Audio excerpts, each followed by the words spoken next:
Vowel quality. We have been using this term quality for vowels in this course. So it's now the time to explain something more about the quality of vowels. What is the term quality when it is applied in the description of vowel sounds? And what do we mean by this term quality when it is the discussion on the placement of stress on a particular vowel, right? So before that, let me just explain you that how a vowel is described. A vowel is described in terms of specific features. There are some features which are applied. Like we can describe a vowel in terms of the frontness of the tongue, right? That whether the vowel is articulated from the front part of the tongue or the back part of the tongue or maybe the center of the tongue. So this frontness and backness, that's one feature, right? And there are some more features like whether the tongue was raised, is it a high vowel sound, or was the tongue lowered? So that's the sound which is articulated, and that's the low sound, right? And then we can also talk about lips, right? That whether the lips were stretched in stretched position or rounded position, or maybe half rounded or complete rounding was there. So these are the features which are applied for the description of vowels, right? But these features, they do not really cover every aspect of vowel, right? And there are still issues with vowel quality, right? One issue is that we cannot really precisely describe vowel through the traditional method. There are some issues with traditional method, okay? But we still need traditional method. This does not mean that we do not need traditional method. We need traditional method in order to describe vowel because that has been used for decades, for centuries, right? So that's an important aspect of the description of vowel. But we can also make it like more precise, more accurate, and more appropriate by using experimental method. We will discuss that later in the experimental part of the course. But the point is that we need something more. And in order to understand the term quality of vowel, we need that processes which change the quality of a vowel. So the point is that there is no absolute description possible traditionally.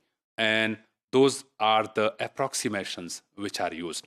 And for this point, or to let you understand this point fully, let me compare consonants with vowels.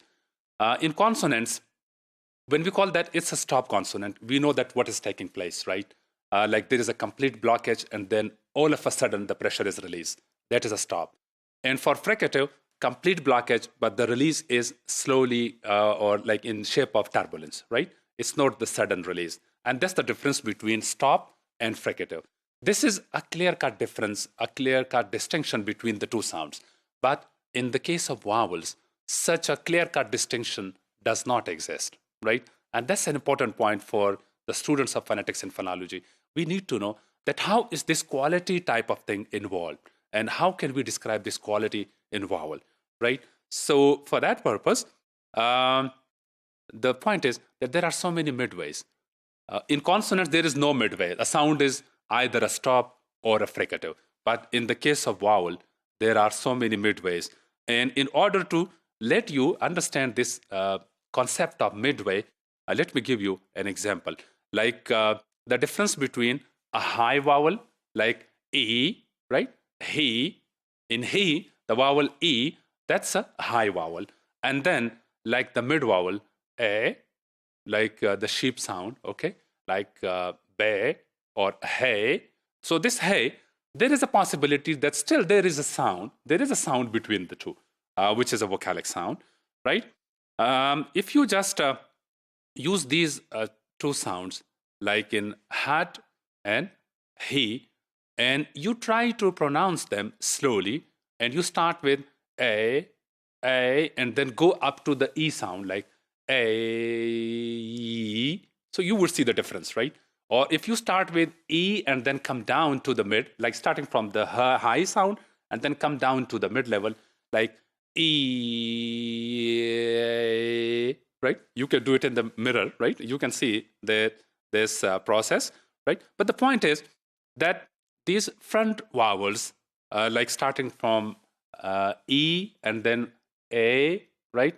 And then coming down to this sheep sound, which is A, right? So this E, A, and A, these three possibilities at the front part of the oral cavity, we have so many possibilities, and that's actually the movement. That movement, which is shaping the quality of a vowel, right? Like how can we term this like the quality of vowel, right? So these examples show that vowel is basically a continuum, right?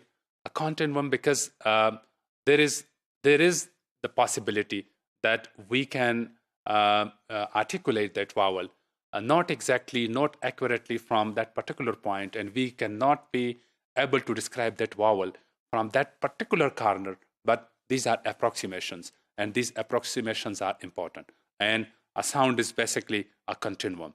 It's not a clear-cut one specific aim which is achieved or one specific target which is achieved. Rather, it's a continuum. And same is the case with back vowels.